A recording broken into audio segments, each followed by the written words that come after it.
more angular through the back part of the lane, so it'll probably be one where I could move a little bit left and have a little more forgiveness. So you keep saying you want to stay on top of it. That means that you're going to try to stay right as long as you can. Yeah, I'll try to stay right. Use a little bit of equipment, ball speed, loft, in order to stay out, so you can kind of play your A game most of the time. Yeah. Sometimes though it'll get me in trouble where your moves left, or you miss left and you right, you miss right, and you can't do that you can only do that for so long, and try to create different tricks for so long, and then that's when you got to move. Well, I know most of audience, and I'm actually very surprised that neither one of you are really going to go up and surface all that much during the first transition. So again, it goes right back to the type of pattern we have, where you have quite a bit of volume in the middle of the lane. Again, we're 5.2 to 1 in ratio, and so as you move in just a little bit, you're still catching quite a bit of oil. So again, you're going to make a ball change, but you're not really going to make a surface change. Myself, usually in the first transition, I know, and a lot of the girls on the Weber team, we would probably go to something more like 4,000. We certainly in the first transition would not be going to polish quite yet, but we do like that smooth finish. That 4,000 surface Averlon is just a wonderful finish, because it allows that ball to get through the front part of the lane. But you don't get the over/under down the lane, because you still have a fresh surface on the bowling ball, and you get great response. So again, a lot of different ways to attack this. The theme here is that there's still a lot of volume in the middle of the lane, and that you may make a ball change, but you're not going to go right to polish right in the first transition.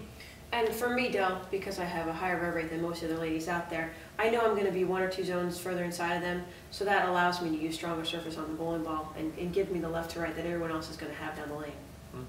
Well, very good. This is certainly, right now, it's turned out to be a very interesting conversation.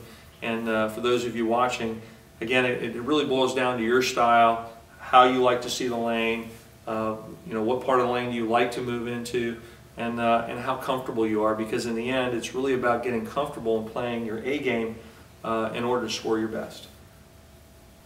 So the final part in the equipment segment is really talking about how you play the lanes when they burn up, they get dry, when they get wet dry, when you got to move in, etc., etc. And I know for a lot of the ladies in my coaching career, and again working with the Weber team, this sometimes gets the girls a little bit nervous, because they believe that they don't throw enough bowling ball and they can't move inside the third arrow. And a lot of times the shot really gets nice when it gets in. And really want to talk about a little bit today is what each one of you do, and also reiterate with the equipment that's out there today that with a little different strategy, that they can certainly score very well from the inside part of the lane. So Kelly, I want to start with you. We've gone through the transition, and now you're going to go to your third or fourth ball. What ball are you going to choose? What layout? What surface? For me, that final ball in my arsenal would be the Game On. It's got a high differential to it, wants to flare enough in the back to be very, very continuous for me. So the more I have to be away from the pocket, and the more energy the ball needs to get back to it, I want to go to a ball that's going to give me that continuation in the back portion of the lane. For that's 2,000 out of the box, polished, so the polish will give me the clear through the front portion of the lane. Because I'm deeper, I'm hoping not to open up my angles too wide. The goal is to really, when they become challenging, you have to make shots, is to not give up the 1-3 pocket. So most likely my focal point will be at the 3-pin, just trying to keep somewhat of a tighter closed angle, and executing, making those shots, hopefully kick out the 10. And worst case scenario, if I ring 10 or flat 10, I just pick up the spare and hopefully find a few frames to string a few strikes together. Well, that's certainly a good tip, because as you move in, you do tend to leave a few more corners, and certainly in a major championship, you want to be patient.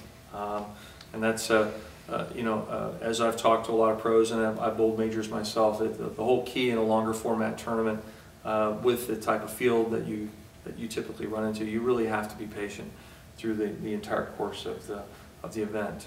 Liz, the lanes are burned up. I know you like to play your A game and you like to stay on top of it, but when they really when they get dry, what's your plan? I'd probably go to my third ball, which would be my burst. It's a symmetrical ball. It's really clean through the front. It has a good amount of in the mid lane and the back end. I don't want to give up. Obviously, I won't give up the pocket too much. I'd probably give it a little bit more ball speed than just trying to roll it and trying to keep it a medium speed. And probably between the second and third arrow, maybe a little bit deeper than that. And like I said, without too much angle through the front, because then you really kind of get into that OB area outside the track. So try to still keep it in, you know, right on the third arrow. And you'll be throwing a polished surface probably? Yeah, just polished. Okay. Well, and it's interesting because what I hear is a lot of times folks think as you move in, you increase your angles. But as we've seen over and over again, especially at the level that you all bowl, is we're going to be actually closing our angles down a little bit and actually moving our focal points closer to the 3-pin, maybe just to the right of the 3-pin, keeping the ball in line and letting the surface and the ball really dictate what the ball motion is going to be. I would either go either way with either myself or some of the girls. If the lane's really wet dry, we're going to go with more of a 5.5-inch pin down hard ball. If the lanes are a little more blended, we'll actually go with a 5-inch or a 5.5-inch pin up hard ball. So it really depends on how the fronts are playing, the back ends, and whether the pattern actually stays a little more blended, or if they ended up getting very, very wet dry. And that's one thing that I don't think we saw 10 years ago is when we moved in, we actually opened our angles up. Today, the lane can really break down to where you want to keep everything closer to the 3-pin, which allows, again, multiple styles to play. And for the ladies out there, if you make a good shot and get your angles going towards the 3-pin with the right ball, you'll throw plenty of ball to knock down the corner pins and to get to the 5-pin. Wouldn't you agree with that? I would, absolutely. Okay. So again, what I love about this pattern is there's enough volume to last, there's enough buildup in the middle so that it will last all the way through the blocks. And at the same time, it will allow everybody to play multiple parts of the lane and have multiple strategies to win. And I think that's really the best case scenario and the most fair for this very long and prestigious championship.